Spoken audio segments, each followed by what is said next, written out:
এই দেখো পুকুরের চিংড়ি মাছ, ছোট ছোট চিংড়িগুলো কেটে নিচ্ছি। আর চিংড়িটা ভালো করে, একটু ছোট চিংড়ি তবু খোসাটা ছাড়িয়ে কাটছি। খোসা ছাড়িয়ে কাটলে পরে ভালো হয়, খেতে খেতে ভালো লাগে। চিংড়ির খোসা না থাকলে বেশি ভালো লাগে। এই যে কিছুটা কেটেছি, খোসা ছাড়িয়ে ছাড়িয়ে কেটেছি।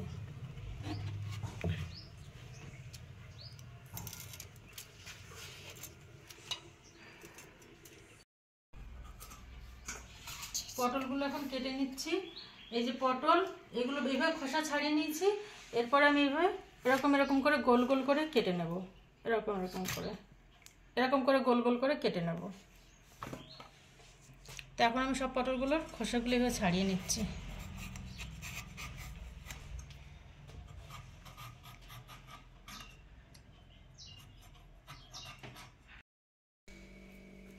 এই দেখো আমার পটলটা কাটা হয়ে গেছে। এই যে, আর সঙ্গে এভাবে গোটা গোটা করে আলু কেটে নিয়েছি, আর একটা পেঁয়াজ ছাড়িয়ে নিয়েছি, রসুন ছাড়াচ্ছি, আর কটা কাঁচা লঙ্কা সব একসঙ্গে, এই রসুন পেঁয়াজ আর কাঁচা লঙ্কাটা একসঙ্গে আমি বেটে নেব।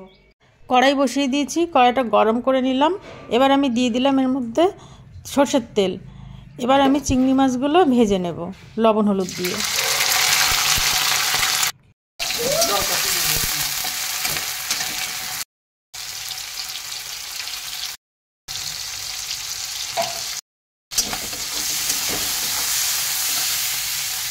চিংড়ি মাছটা ভাজা হয়ে গেছে, এবার আমি উঠিয়ে নিচ্ছি একটা পাত্রে।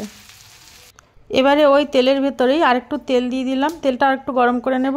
নিয়ে আমি যে কেটে রেখেছিলাম পটলগুলো, সেই পটলগুলোকে লবণ হলুদ দিয়ে ভালো করে ভেজে নেব।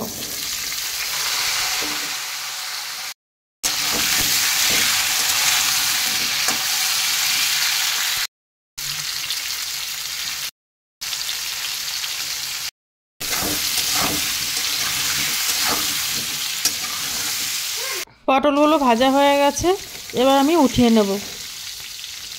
এবারে আমি ওই তেলের ভেতরেই আলুগুলো ভেজে নেব একটু লবণ হলুদ দিয়ে।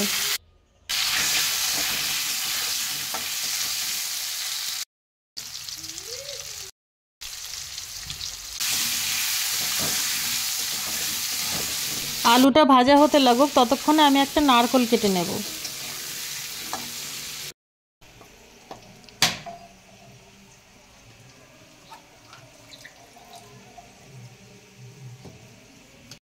এই যে নারকেলটা আমি এখন কেটে নিয়েছি।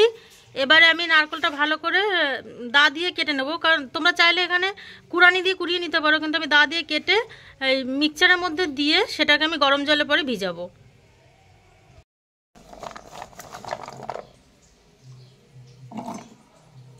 আলুগুলো ভেজে নিলাম। আলুগুলো এবার একটা পাত্রে উঠিয়ে নেব। ওই কড়ার মধ্যে আমি আরেকটুখানি তেল দিয়ে দিলাম। এবার আমি যে নারকেলটা মিক্সারে পিষে নিয়েছিলাম তার মধ্যে একটু গরম জল করে নারকেলটাকে আমি 10 মিনিটের জন্য ভিজিয়ে রাখবো, যাতে নারকেলের দুধটা ভালো করে বেরিয়ে যায়। এবার আমি এই তেলের মধ্যে দিয়ে দিলাম গোটা গরম মশলা।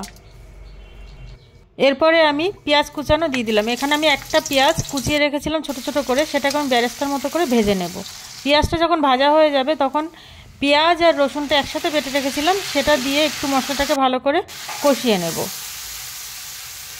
পেঁয়াজ রসুনটা যখন ভালো করে কষিয়ে নিয়েছি, তারপরে আমি দিয়ে দিলাম এর মধ্যে 2 চামচের মতো আদা জিরে বাটা, আর হাফ চামচের মতো ধনের গুঁড়ো, আর হাফ চামচের মতো কাশ্মীরি লঙ্কা গুঁড়ো দিয়ে আবারও আমি মশলাটাকে ভালো করে ভেজে নেব।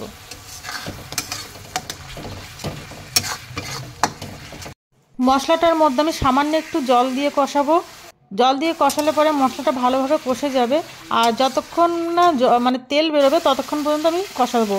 আর তার মধ্যে আমি হাফ চামচেরও কম মানে আন্দাজ মতো লবণ আর হলুদটা দিয়ে নেব, কারণ আমি আলু আর পটল চিংড়ি মাছ যেটাই ভেজেছি তার মধ্যে লবণ হলুদ দিয়ে ভেজেছি, এই জন্য আমি এখানে অল্প পরিমাণে লবণ আর হলুদটা দিয়ে নিচ্ছি। মশলাটা ভেজে নিলাম। এবার আমি আলু আর পটল যে ভেজে রেখেছিলাম সেটা দিয়ে দিলাম। দিয়ে আমি এবারে ভালো করে আরেকটু কষিয়ে নেব আলু পটলের সাথে মশলাটা। এবারে আমি ভেজে রাখা চিংড়ি মাছগুলো আলু পটলের মধ্যে দিয়ে দিলাম। দিয়ে আমি আরেকটু ভালো করে কষিয়ে নেব।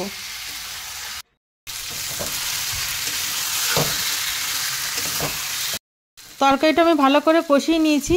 এবার আমি এর মধ্যে দিয়ে দিচ্ছি নারকেলের দুধ। আমি কিন্তু নারকেলের দুধ দিয়ে রান্নাটা করছি, আমি এখানে জল দেব না। নারকেলটা ভালো করে কিন্তু গরম জলে ভিজিয়ে রেখে একটু চটকে নিয়েছিলাম হাত দিয়ে, তারপর ছাঁকনি দিয়ে ছেঁকে নিয়েছিলাম। এবার আমি 5 থেকে 7 মিনিটের জন্য তরকারিটাকে ঢেকে দিচ্ছি। 5-7 মিনিট পরে তরকারিটা আমি ঢাকনাটা সরিয়ে দিলাম। তরকারিতে কিন্তু এখনও ঝোল আছে, ঝোলটা কিন্তু আরও টানবে। তো আমি 3-4 মিনিট আরেকটু ফুটাবো। তো এই দেখো তরকারিটা কিন্তু পুরো ঝোল টেনে গেছে, এরকম পুরো তেলটা ভেসে উঠেছে উপর দিয়ে। তো আমি এখন তরকারিটা নামাবো। তো নামানোর আগে আমি 1/2 চামচের মতো গরম মশলা দিয়ে দিলাম। গরম মশলাটা দেওয়ার পর আমি একটু এভাবে নেড়ে চেড়ে দেবো, দেওয়ার পরে আমি নামিয়ে নেব। তো দেখো তরকারিটা রেডি, কি সুন্দর লাগছে দেখতে, আর খেতেও দারুণ হয়েছে তরকারিটা। তো তোমরা এইভাবে রান্না করে দেখো, যদি তোমাদের ভালো লেগে থাকে তাহলে অবশ্যই কমেন্ট করো আর কেমন লেগেছে বলো। আর যদি ভালো লেগে থাকে একটা লাইক করো, সাবস্ক্রাইব করে দিও এই নতুন বন্ধুকে। আর পুরো ভিডিওটা দেখার জন্য থ্যাংক ইউ।